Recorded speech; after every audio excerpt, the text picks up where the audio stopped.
Superman is dead, allegedly. Yes. So what does that mean for you? Are we going to see you less this season? I was there for like a week. I was in Vancouver for a week, and no, I'm kidding. No, yes, definitely be there. And there's always, many tools and flashbacks and whatnot. So, but no, we are doing Death of Superman, and in a very much like our kind of way. We take a lot of things from I say we, the writers do a great job of taking from the comics and then putting our kind of Superman and Lois spin on it. So they've done that again this year, and I think they did a really great job. So I'm excited for the fans to see what that looks like. Excited to see how that turns out as well. Yeah. But what can you actually tease about what we'll be seeing from the Man of Steel this season? You'll be seeing him team up with a lot of people in ways that maybe we haven't seen him team up before. He's going to need a lot of help from everybody, and so everybody's kind of trying to find their way to do their part and fill in and kind of like fill his shoes. So I think, yeah, I'm excited for the fans to see how everybody kind of pitches in this year. And speaking of teams, it seems like Jordan is really trying to step up as a superhero in the absence of his father. Yeah. Do you think he's ready for it, or is he in over his head?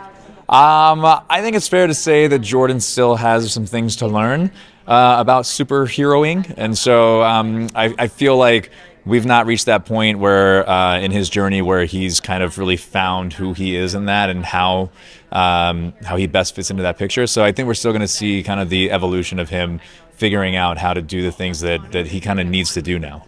Yeah, he's still growing. He's still learning. Right? Still got to figure it out. And can you talk about your final day on set? Yeah, it's so hard to put into words, but I mean, it's like I said, it's been 8 years of playing the character, 4 years on this show.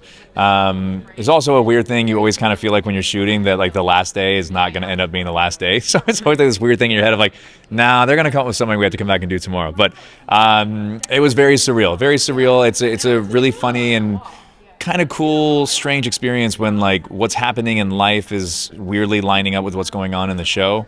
And there was a little bit of truth to that in like our last day of shooting. And so it's kind of a gift actually to be able to kind of just lean into what's really personally going on in the moment for yourself and kind of mirror that with the characters. So it was an interesting day on set, but it was, a lot of fun. It took a long time to leave. A lot of, Bitsie and I both had a chance to say something to the crew at the end of the day, which was really nice. And then kind of just hung out and like chatted with people here and there, and there's nowhere to really go, nowhere to get to. We had no next day. So it's just nice to have that time with the cast and with the crew to just kind of chat and, reminisce a little bit about how great of an experience it was. It was a really special set. So very grateful. And it's great that you got to actually say goodbye, like you knew. Yeah. No, if we had we ended at the end of season 3, I think we were all confident that we were going to come back for a 4th, and so no one ever said any goodbyes or anything. And obviously the show ended in a very precarious way to end the series had that been. So yeah. And did you steal or take with permission, quote quote, yes, any souvenirs from the set? I would say it's safe to say that I've got a pair of Clark's disguise at home. So yeah, there might be a lens sitting on my nightstand somewhere. The series finale is titled "It Went By So Fast." Mm-hmm. Is that how you feel about it? Yeah, yes and no. I think kind of when you look back on a lot of experiences, especially like, big chunks of time, or there's like going off to school, university, or things like that.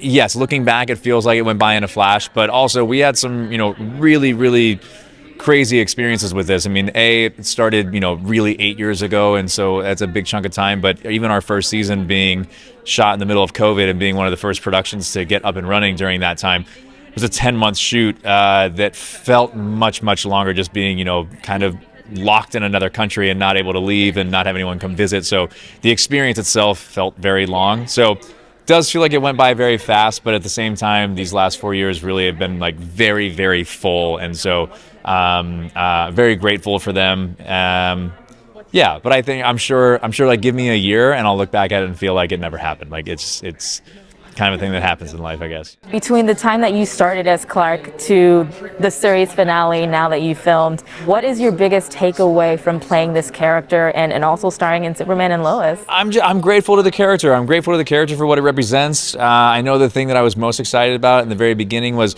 I feel like there was, when I first took on the character, there was a lot of, I'm not going to say just a lot of dark tones in what was being put out and what was coming out, and a lot of focus on, some negative aspects of things. And I really appreciated the optimistic and hopeful side of Superman, and at the time what Melissa was doing with Supergirl. So I feel very much appreciative that there is a character to look to for those things. And crazy things going on in the world, it's easy to get caught up in all the negative, and it's very much there. But at the same time, I also do think that hope and being optimistic is an ever-present thing as well. So, and that is important. You need it, right? Yeah. Yes, all the time.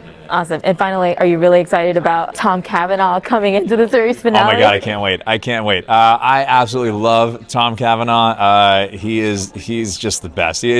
When he directed, it's just like the most amazing energy to have on set. Such a great guy to have, kind of just like, steering the ship when he's there. And so it was so much fun, but to have him come back in this capacity, which I won't give away too much, just so much fun. We're lucky to have him every time he comes around.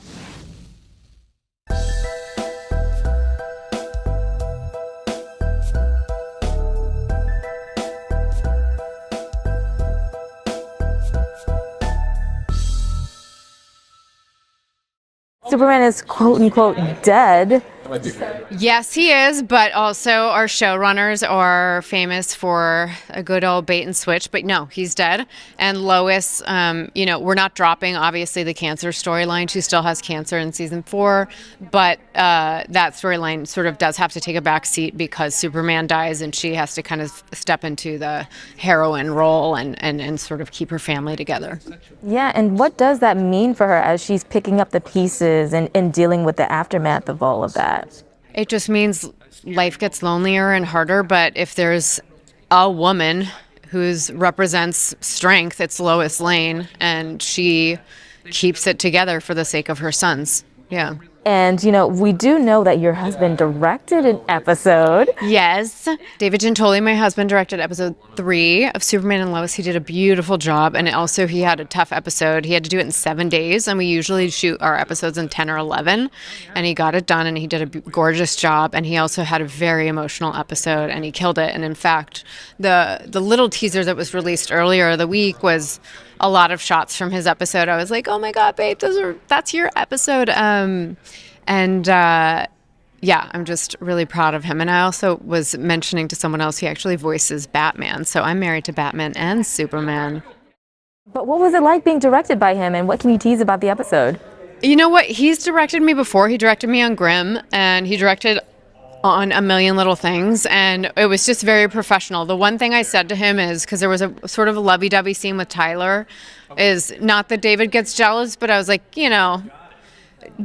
don't like joke around in that scene. Like let me and Tyler really fall into that, the dynamic that we have when we're on set together.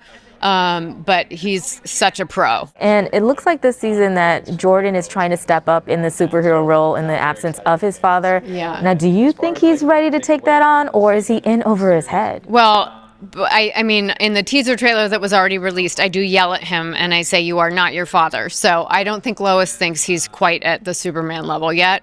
And because she's already lost Superman, she does not want to lose either of her sons. So she gets extra mama bear protective of him. And also just like, don't let your ego get to you. Like, you have not had as much experience as your dad had, and you can't just automatically fill his shoes.